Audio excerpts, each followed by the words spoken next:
Welcome back to the Move podcast, brought to you by Patron Tequila.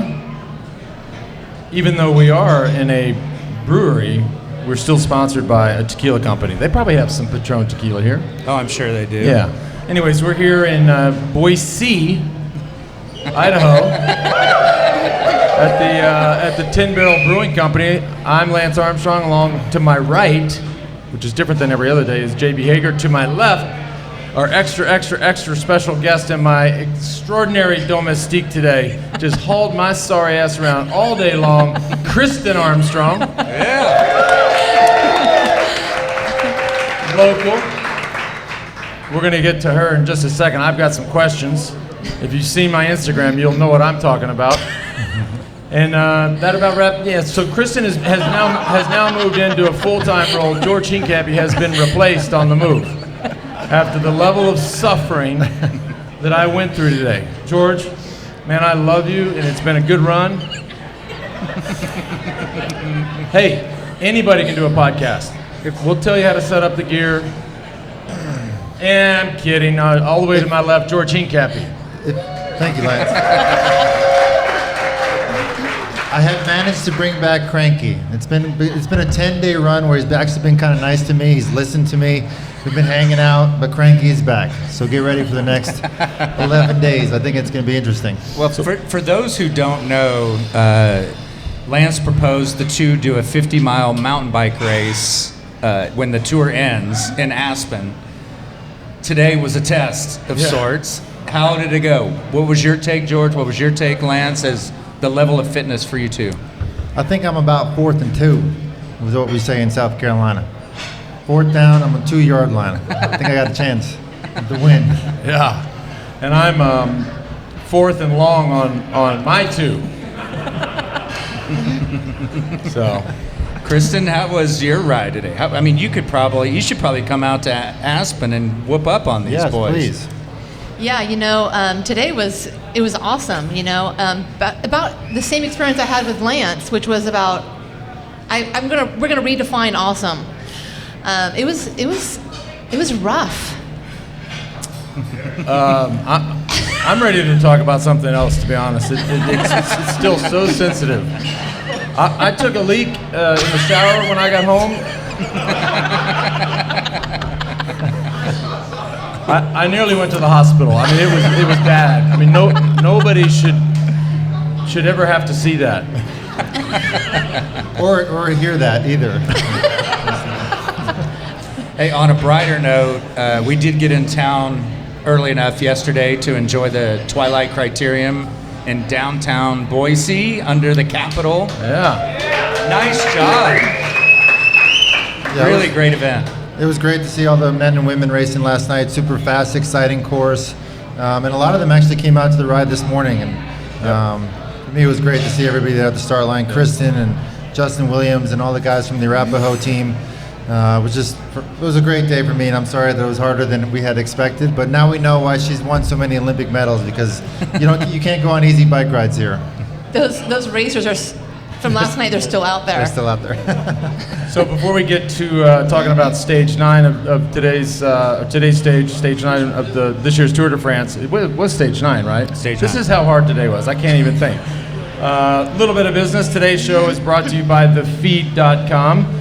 Not only are they one of the presenting sponsors or presenters of today's show, but they're also the title sponsor of Johan's show, which is doing exceptionally well, and Johan just continues to crush the content and basically get everything right. Today's a little unique because we couldn't watch the tour because we were out on the ride, so we just listened to Johan's show, so we know exactly what happened. But the guys over at the feed, and we don't have the image to pull up, they're loyal listeners and watchers of our show, which we appreciate, but basically you can curate your own nutritional swag bag, for lack of a better word. So they have 100 different brands that you can go in and you could pick Honey Stinger, you could pick Scratch, you could pick Martin, you could pick Snickers. No, just kidding.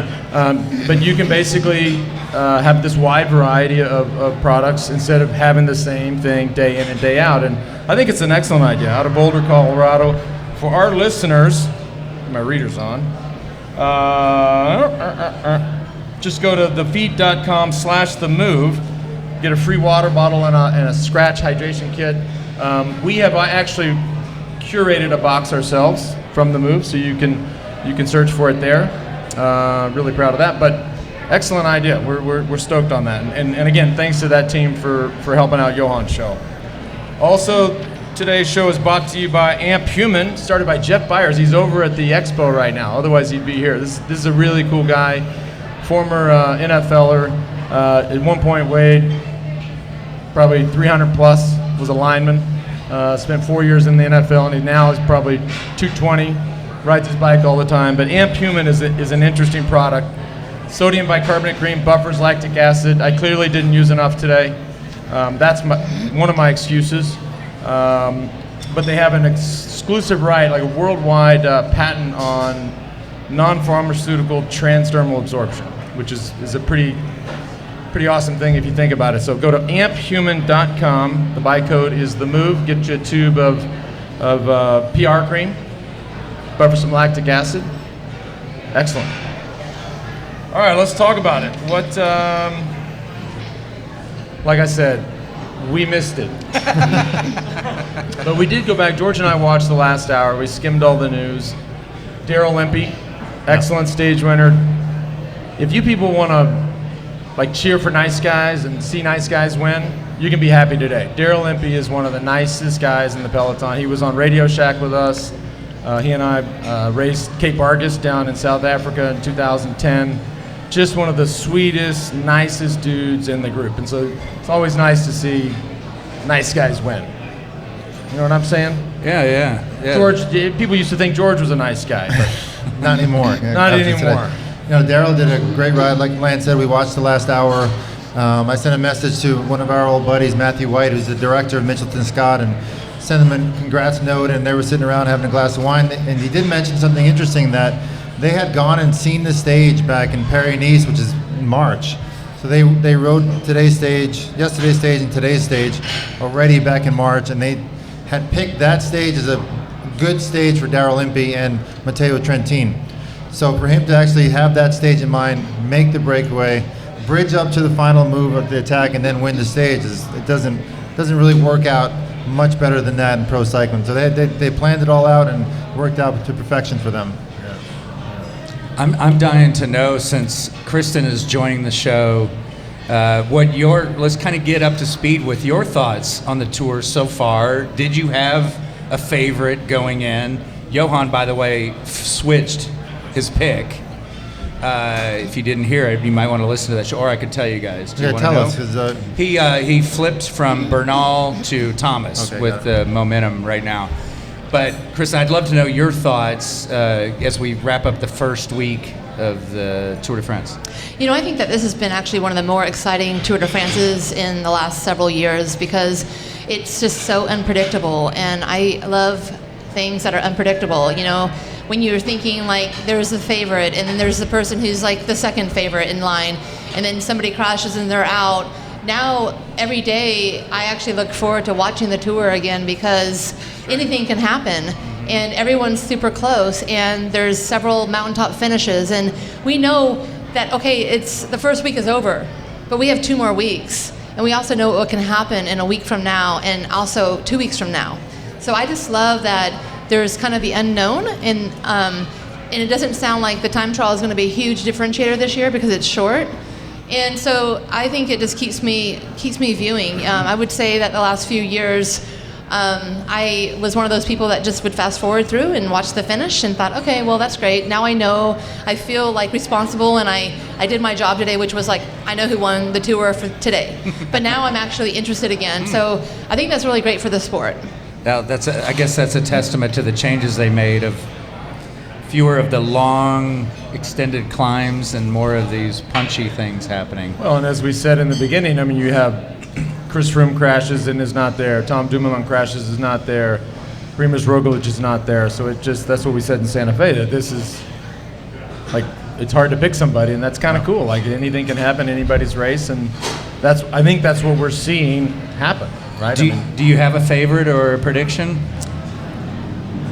I don't actually have a favorite or prediction. I think that typically I always lean and have these hopes that the next Americans going to come up and win. And I think that there's, the Americans right now are either unfortunately injured or they are domestiques working hard. And so that's definitely not the case now. And so what I've been able to do is I've actually been learning more about the men's peloton and learning more about the people who are winning and who are in the top 3 and 4. And I'll go straight to the results and say, what have they done before? And so who can go up a climb, who can't go up a climb, and who can crack who?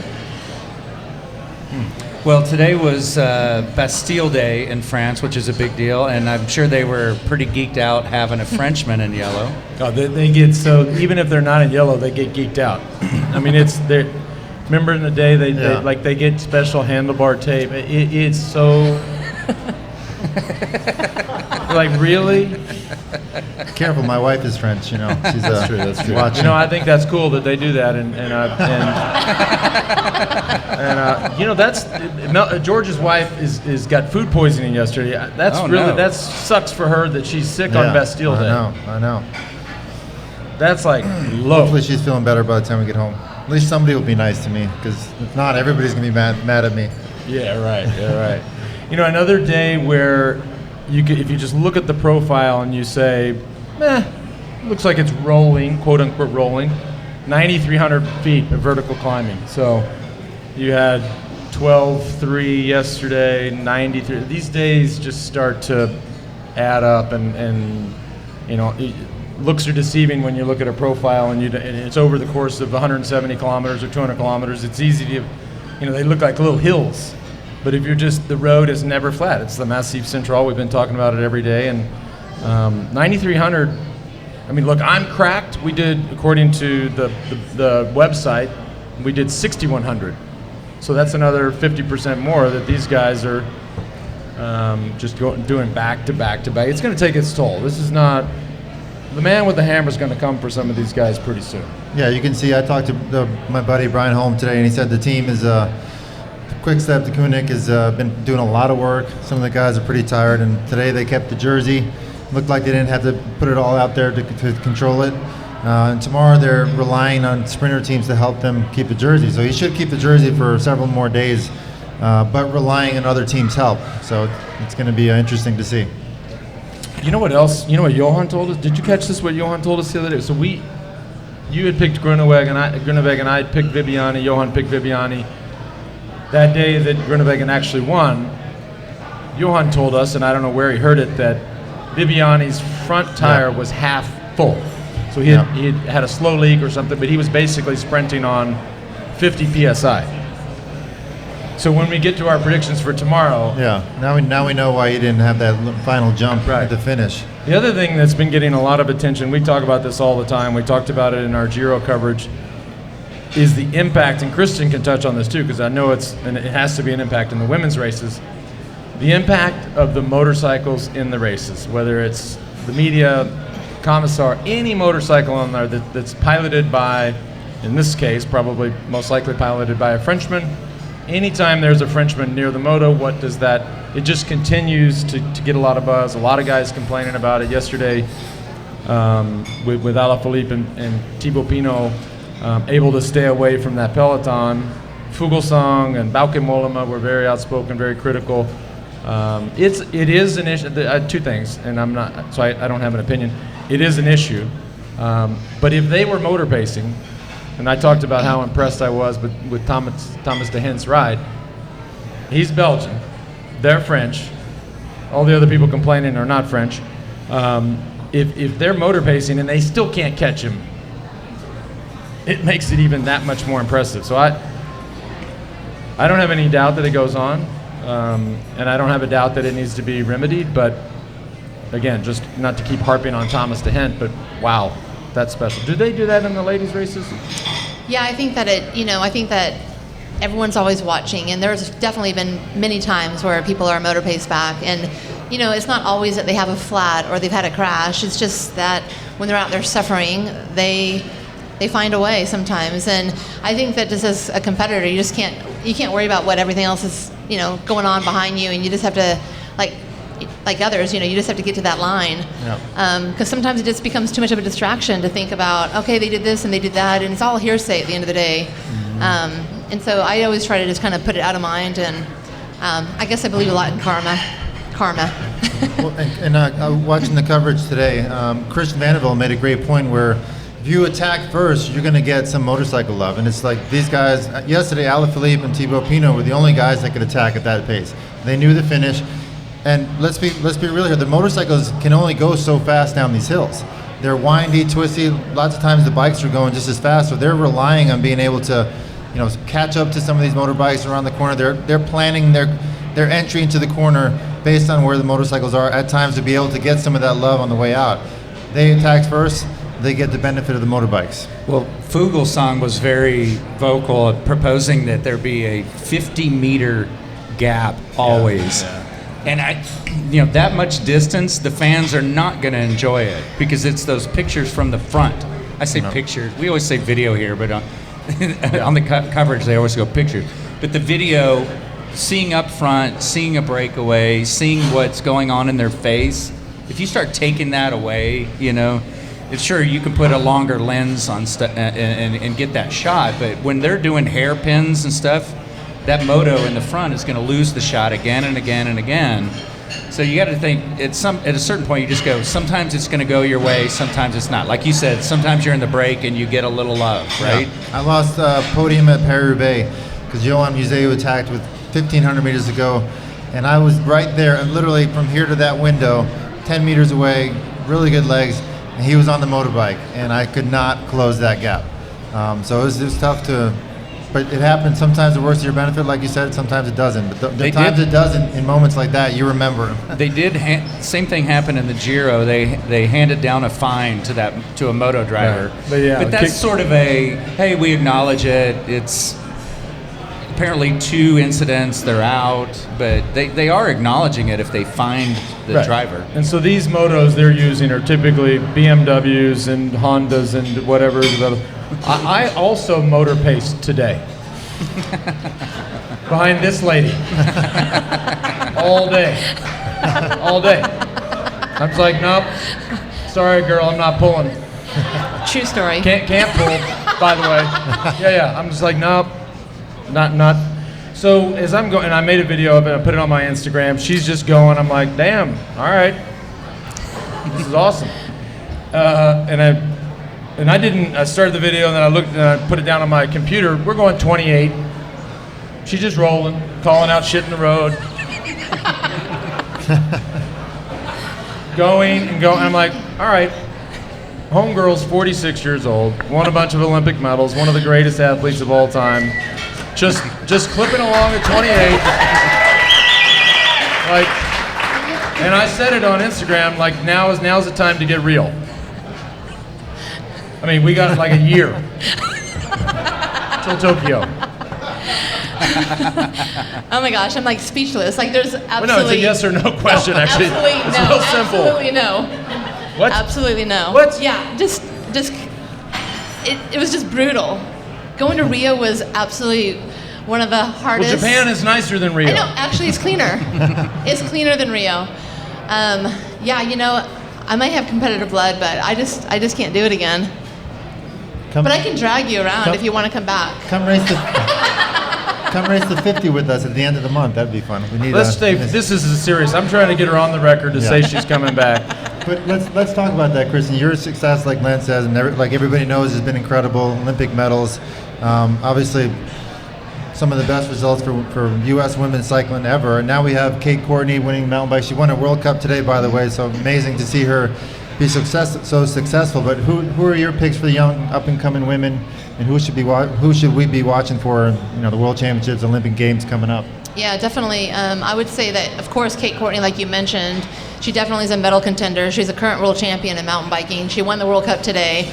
So she's definitely, one to watch for Tokyo. When it comes to the road, it's definitely a hilly course. And so you're going to want to watch for those who can sprint and climb, kind of that all-arounder. But, that team, we all have heard of Corinne Rivera. We have, likes of Emma White, who's coming up. She's about 21 years old.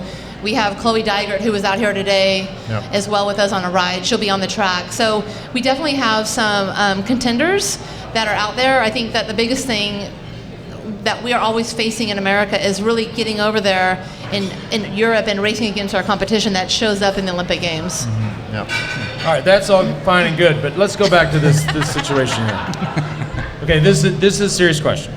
Who is currently the best? Let's just pretend that you were going to come back. Who would be your main competition in the time trial? Van Vleuten, Annemiek van Vleuten Okay. from the Netherlands. Okay, great. I mean, I don't think she can ride the way you ride. I don't. Let me ask you this, Lance. Come on, I mean- are comebacks always a good idea? No, they're not. No, but That's saying it with no, love. I'm going to say something with a high level of confidence. I'm pretty sure this woman doesn't have near the shit in her closet that I had in mine. So, in that case, it's a good idea, and I'm advocating for this. Damn it! I didn't. I put it on Instagram. It's got to happen. I know the pressure's on. Yeah. Yes. But there's still a no. Let's let her recover from today's ride, and then we'll ask her again next Yeah, week. it's a bad day to ask. Okay. I'll leave it at this. Did we at least put the bug in your head, in your ear, in your mind? It's always in my mind, of Okay, course. good. Did we make it a bigger bug? Only if I get to pull you around again for training. I'll come up here and just sit on the wheel. Yeah, if we get America gets another gold medal, LA will come sit around and sit on the wheel. Hell yeah. Yeah, Hell yeah. for America. So nice. Before we get to tomorrow's look at tomorrow's stage, conversation continued. Johan switched today his allegiance from Egan Bernal to Geraint Thomas, and that is a conversation that's heating up. Is that allowed? Well, he said switching. You That's guys like gave me a switch yesterday. he said because Things you allowed. did it, he was allowed. well, because your guy was so bad. He's so bad. I mean, we let you switch. This is true. But you had given up on Fuglsang, then you came back on the show yesterday and said, "Can I change it?" So Johan says, "I get to change." Oh. What's our show? We can do whatever we want, I guess. So I just wanted to get your We're thoughts on We're the. still wondering about if there's tension after, like I had mentioned yesterday, we didn't see Bernal coming back to the back of the peloton. At least look out for his boy Geraint. Which, by the way, Johan, since you've been kind of correcting my pronunciations, it's Geraint with a G, not with a J. It's not Geraint. Okay, so just remember that. burn But notice. You know, you can there's- mute those devices There on the might be side. some There's a little tension button. there. Well, it's gonna be interesting to see when we hit the first real mountain days, who's really working for who. Yeah. No, I think Geraint Thomas is looking, as we said at the beginning of the tour, he just has this tendency to crash a little more than he should. And so that but he's looking. I'm shocked he's looking as good as he is after having not raced and had the problems that he's had. Well, I think it's difficult for the average tour fan because you see people like Alaphilippe animating things, and you go, "Well, he's the greatest rider out there," while these GC contenders are just quietly being conservative. Yeah, Like I mean, it's- I'm liking Lance's pick more and more. I mean, he obviously had a terrible start to the Tour de France, crashed really hard on his face, but he's recovering, and the team's got more and more confidence in him, and he's been able to stay out of trouble for a whole week. He's definitely recovered from his injuries, so I'm only seeing him getting better and better from here on out. And his team is one of the strongest teams in the Tour de France. And one last thing worth mentioning before we have some messages and look at tomorrow is Dave Marquis crashed out today and left on a stretcher. Yeah, he got some serious injuries. It's pretty bad. His And- injuries, I'll read them to you, which is horrible, but he... That was the rider in the break with the hint Yeah, just the fractured- day before. Fractured clavicle, fractured ribs, lung contusion, multiple abrasions. I mean, that's horrible, horrible crash. We're wishing the best for him and his family. It's a major setback for the team. He's one of the breakaway specialists. Like, they would have been looking for him in the mountain days to get away and win a stage. So it's a bad day for my old team, CCC. Oh, and another thing, the Ghent is doing all 3 Grand Tours. Johan brought that to my attention, and he literally did that because he posted on his socials to his fan base, what Grand Tour do you want me to do? And everybody's like, all three. Wow. He's doing all three. That's when you quit social media. Yeah. That's a major commitment. I mean, that's Right? 60 days, 60 plus days of racing, counting the days that you used to train and get there beforehand. I mean, you're going to be away from home for a long time this year. Yeah. I couldn't do it. No way. No way. No way, no how. All right, a little bit of business before we get on to tomorrow's stage, and then I'm gonna keep harping on this Tokyo 2020 with Kristin Armstrong. I'm putting it out there. Today's show also brought to you by PowerDot. I talk about them every day, last year as well as this year. Full disclosure, we're an investor in this company over at Next Ventures. I have advocated and talked about and praised the product of PowerDot every day. However, I have never needed it like today. I mean, literally today is the day where I will be power dotting my face off. just so I can, and I have a rest day tomorrow. By the way, George, I'm taking the day off. I'm playing the charity golf I tried scramble. to get you to rest yesterday. I said, Lance, take a rest day. It's going to be hard. And no, I'm going hard on the mountain bike. I'm like, you're on your own. I'm going easy. Yeah, I wish look I at me. I would. look a lot fresher than him right now, right? But PowerDot, as it was sent to us a year or so ago, is truly. Have you ever tried the PowerDot? I actually haven't. I'm gonna have them send you one. So it's a mobile e-stim unit. It's actually in Aspen, or it's actually in my backpack, which is somewhere else. But if you've ever had e-stim, it's typically a big unit with cables everywhere that costs a lot of money. This one costs $199. It's the size of like a CD case. Throw it in your backpack, take it on the road, do whatever you need. Download the app, powered by Bluetooth enabled. Truly a game changer. Like for recovery, for injury, for massage, for even for strength and fitness. You should check it out for your new fitness studio. When they sent it, I was like, "This And is." her comeback, it's going to help. No, that is a great point, Now you're JB. together on Because this. in the time trial, you have to bend over. You'd be so aero, so long, low back pain. This is At age we're- 46, I yeah. feel it. We're getting there. Anyways. For our listeners, go to powerdot.com/themove for 20% off. Obviously, the buy code, as we say every day, is the move. I got a question real quick. Since you mentioned time trial, I'm curious, since you were one of the best time trials ever, do you ever ride a time trial bike for fun?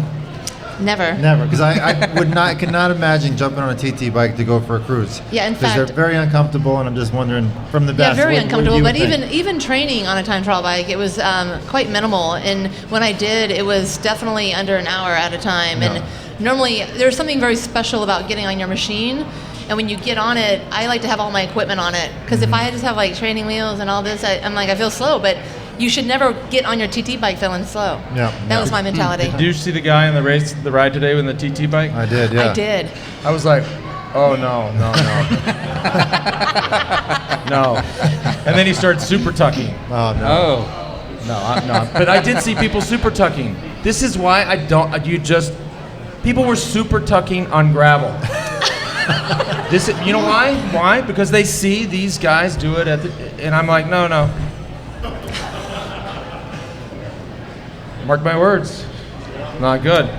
Okay, our final, before we get to the trivia contest, which I love reading this every day, but our final advertiser of the day is Roka, ROKA.com. My Roka, I wore the new We Do the Move / the Forward Roka shades today. They're trashed.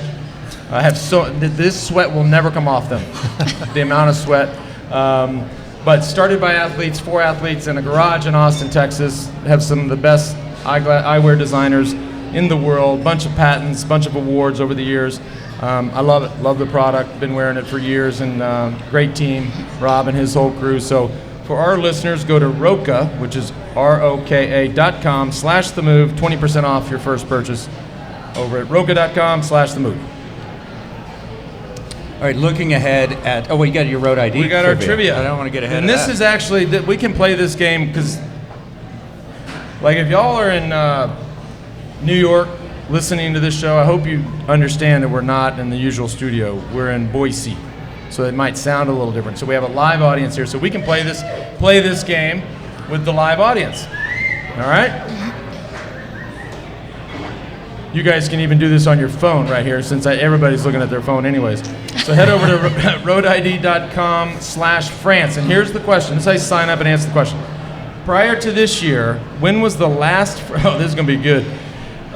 When was the last French victory on Bastille Day? Wait, you're not supposed to give it away. You're supposed to go sign up and win yourself. Is that no? I don't know if that's true. I don't think that's true. You got to put it on your phone. We're So not here, go to roadid.com/France to answer this question. Score a chance to win today's daily prize, a tax bike trainer. And for people who sign up, one lucky winner is going to get a $10,000 BMC shopping spree. Again, that's roadid.com/France. And the question was, prior to this year, when was the last French victory on Bastille Day? Does Siri know? Does Siri know? The multiple choice also? Yeah, it is multiple choice, but we don't have the have the choices today Got it. because we were too tired from riding with you and Kristin. All right, We don't know. we're gonna look into tomorrow's stage. But that is a good guess, Thomas No. Buckler. That would be a good guess. But before we wrap the show today, are you guys interested in doing some live Q&A?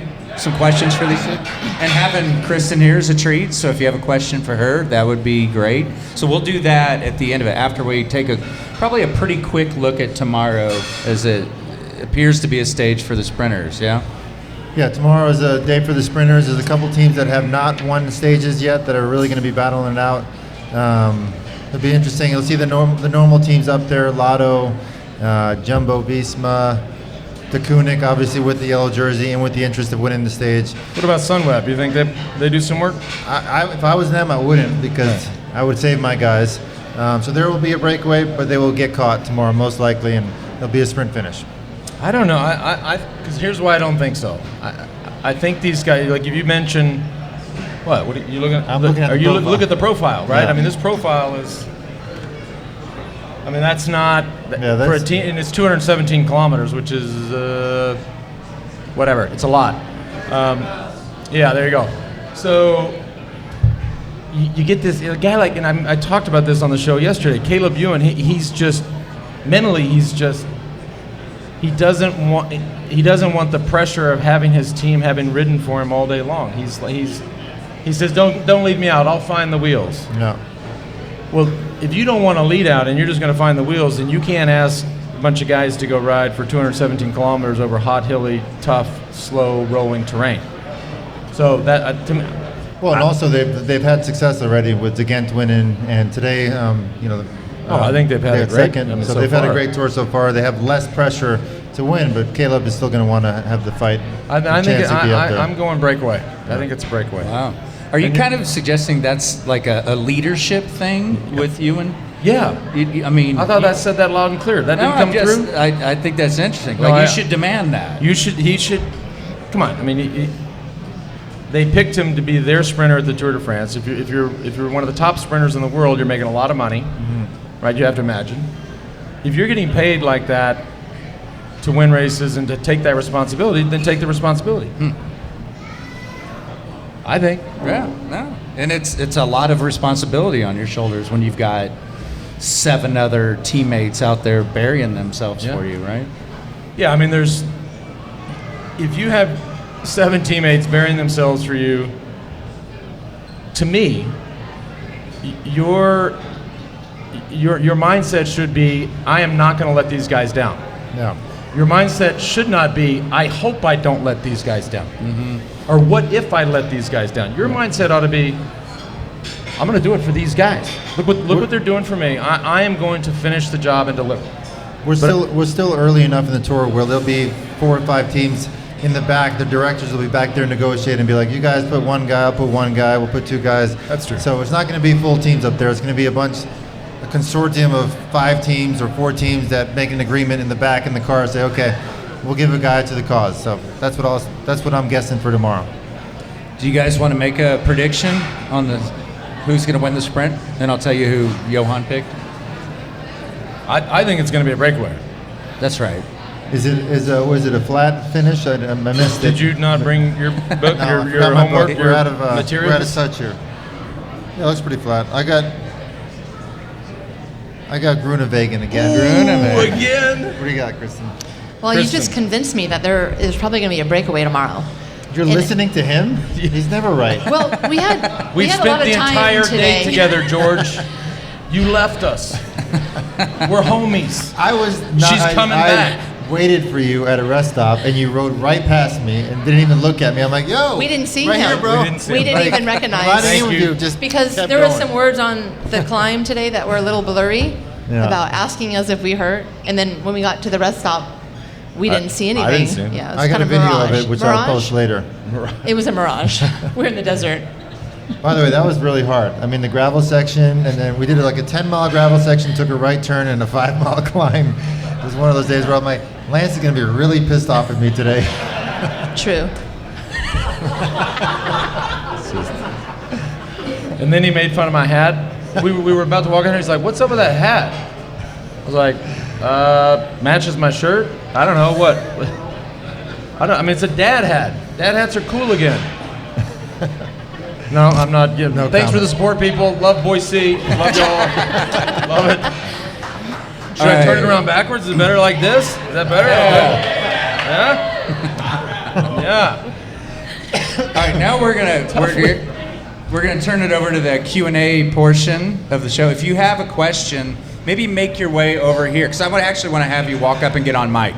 So if you have a question, come over here, and then I'll bring you over to actually ask it on the microphone for the podcast.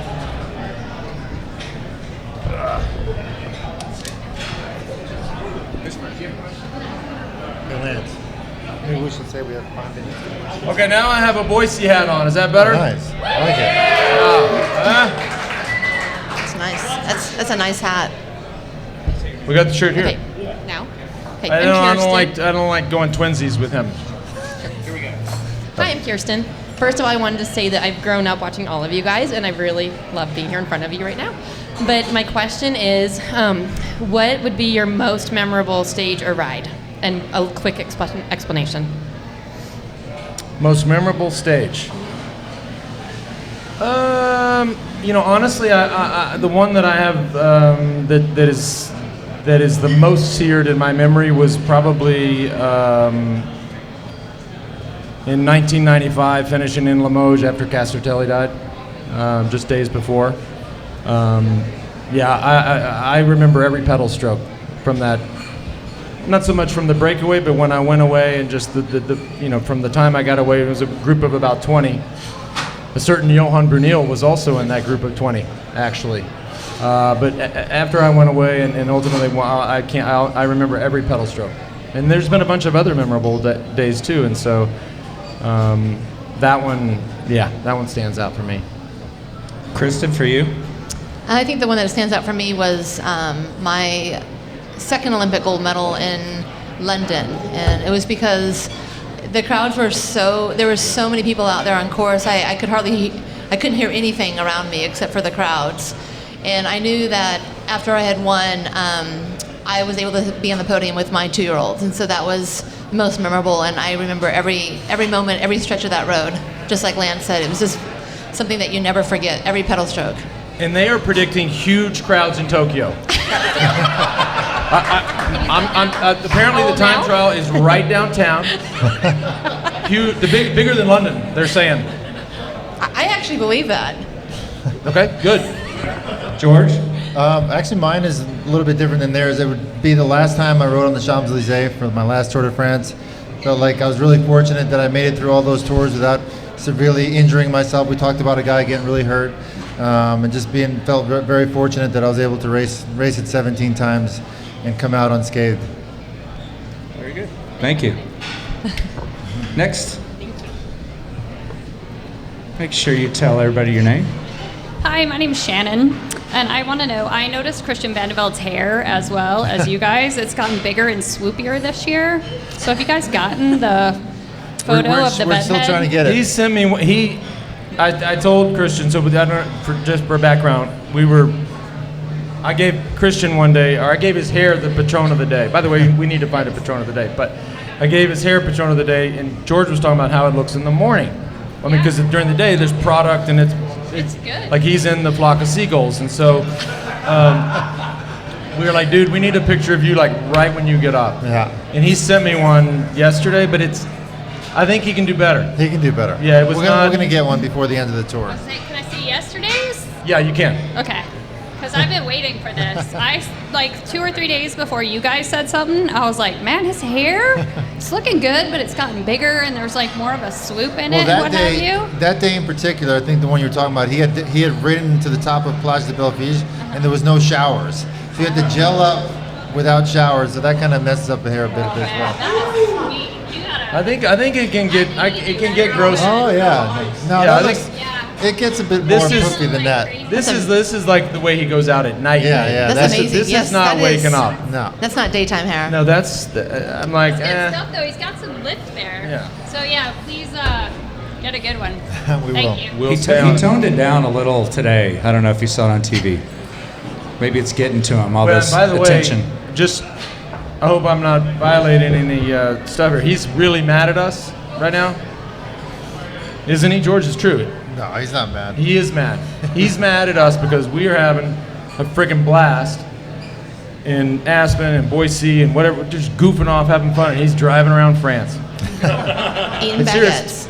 Eating baguettes. and working Eating baguettes. hard and just those are long. He's definitely working hard, but he's doing a great job. We're proud of him. He's doing an amazing job. I mean, in all sincerity and honesty, his progression as a commentator has gotten so much. I mean, he's there. Like he's one of the best out there. So hats off to him. But he's still driving around France all month. Next question. Hey, I'm Jeff with 10 Barrel Bike Team up here on the top.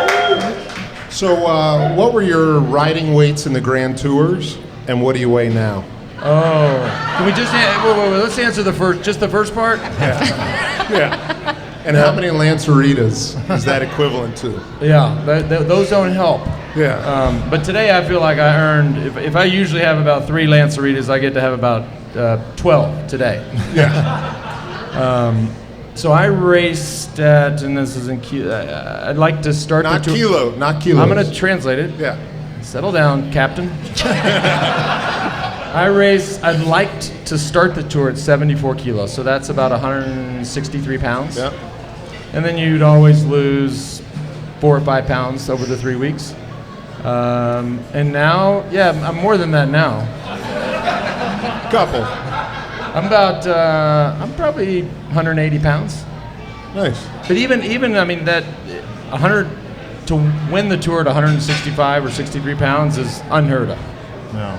Yeah, I mean I just grew up swimming and my whole life just had a swimmer's back, and I could never get rid of it, and so I just tried to stay as lean as possible. George?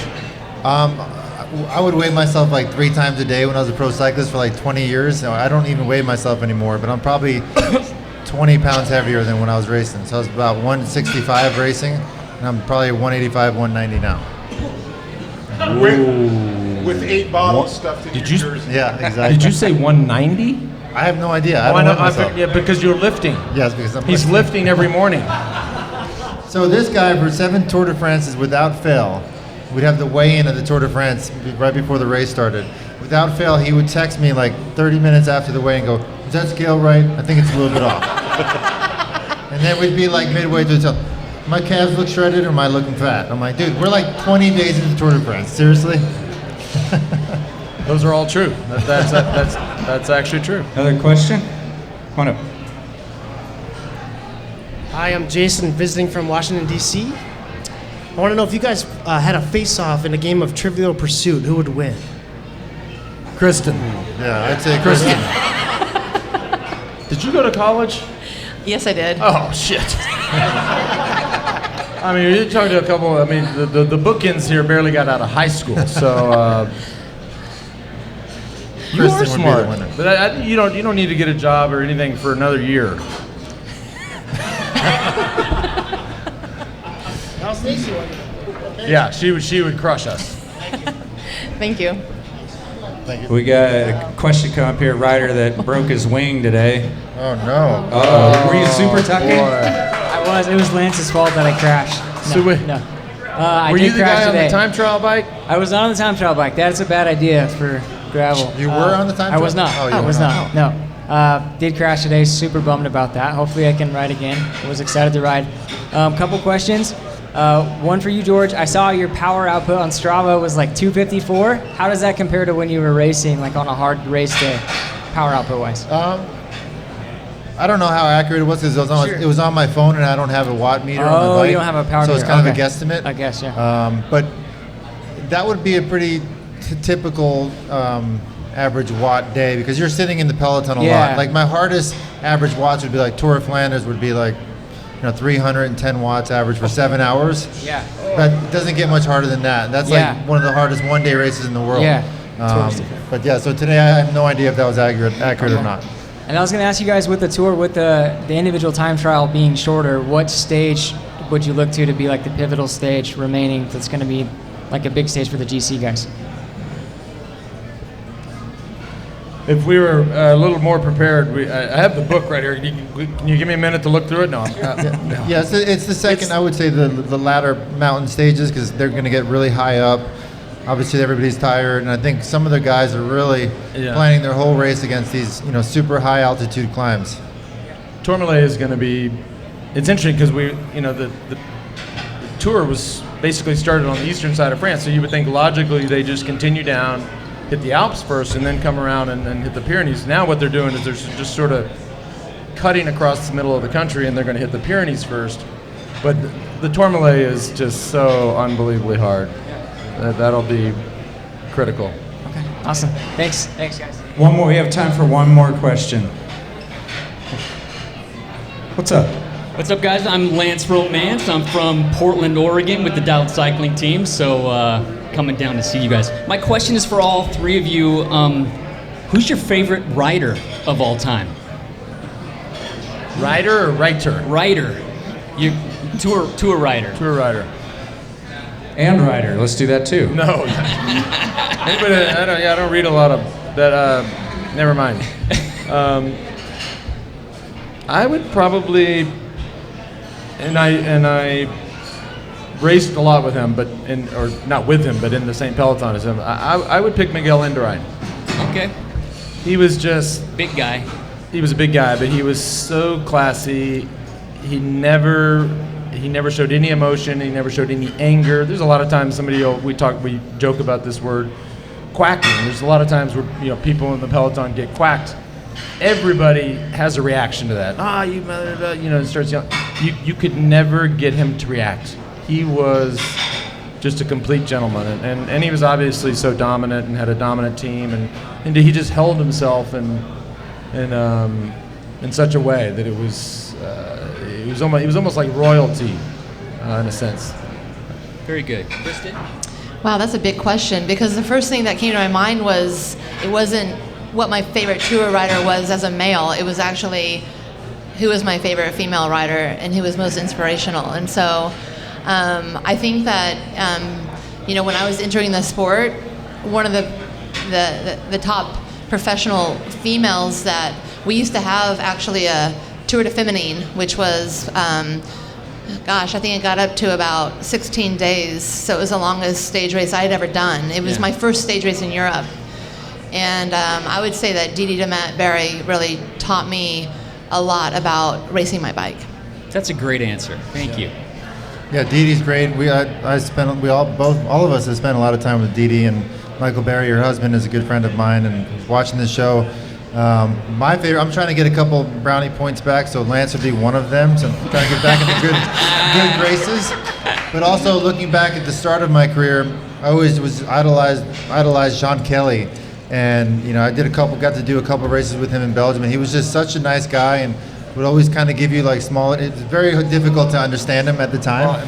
Very difficult, but he would give you little tips, and I was just thinking, man, this is Sean Kelly, like one of the greatest of all time, helping me out, this young American kid who didn't know anything. But I remembered that for a long time, and actually, as I got older and more experienced, I always tried to be helpful for the young kids that were coming up and try to mentor them. It just means a lot to young cyclists, and I still remember that very fondly. Yeah. Thank you. Thanks, guys. Thank you.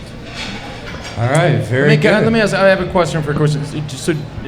Just because you brought up Tour Feminine and there was the women's tour, will we see another women's Tour de France? And I think start with that. You think there'll be another women's Tour de France again? Not in the near future. Right, I agree with you. We speak about this, and I think what we're seeing in women's sport, not just in cycling, but in soccer and in tennis and in swimming and in all of these other great sports, they have such a presence and they have such personalities that we love following. Cyclists are the same way. We just haven't given them the opportunity to speak and to be heard and to create these followings and these characters and these personalities that we all, as sports fans, fall in love with.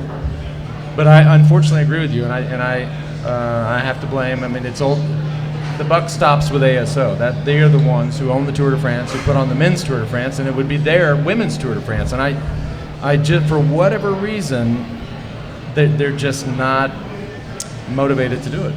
No, and I think the best opportunity for women, honestly, when I look at, where are stage races developing, where are there events who are really wanting to get behind and be the first one to step in to support women, I actually think that there's a huge chance that it will happen in America. Just like back in the day, the last year in 2002, when the HP Women's Challenge was here, it was one of the largest stage races, most lucrative stage race for women, and it lasted for 19 years. And so I think it's going to take a standalone women's stage race. And, I think that, the Colorado Classic's trying to do something right now with just women. It's just a couple days, though. I think that someone's going to have to pour everything in and do something really big. But at the end of the day, it's going to come down to, it's going to need to be big, it's going to need to be all about women, and it's going to have a huge prize purse. And years ago, when they did have the HP Women's Challenge, they actually said, we'd rather have a huge prize purse and take away the UCI points. And people came. Yeah. Kept coming. Yeah, I agree with that. Somebody told me this stat the other day, and this is a soccer stat, but the U.S. women's soccer team just won the World Cup. We all know that. At least I hope everybody here knows that. The bonus for the women to win, and this all around this idea of equal pay, which, and not to put anybody on the spot, I would love to know if last night's criterion was an equal pay scenario. I don't know. I would hope so. But the U.S. women's bonus to win the World Cup is 40% of what the men's World Cup team would be. 40%. By the way, they don't even our dudes don't even qualify for the World Cup, but it's 40%. That's mind-boggling when you saw just how many people were following, how cool that story was. Like that's just crazy talk. No, Yeah, it is, and unfortunately in women's cycling, what happens, there's a catch-22, because really at the end of the day, when you do have the fight that's going on right now, which is like, we want minimum wage, just like the men. We want, if you get on a team, you make minimum wage, because there's no minimum wage rules in women's cycling right now. The catch there is that there are enough women's cycling teams that would go under. And so there would be a high chance that there wouldn't be anybody racing.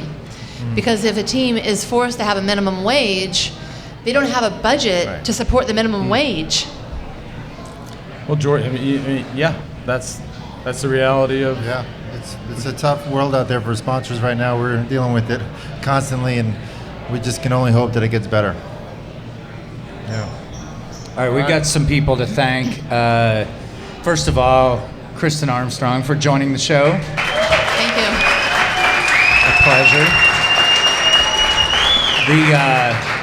The staff here at 10 Barrel Brewing in Boise. Really great place. And thank all the Hincapie crew for putting on the event, having us out. And the town of Boise. Boise. Love it. Can we go? When we go home, we're going to go back to calling it Boise. I promise you. No, we won't. Yeah, it's been a blast. So thanks for coming out. Thanks for having us, and ditto everything JB just said. Yeah. Thanks, guys. Thank you.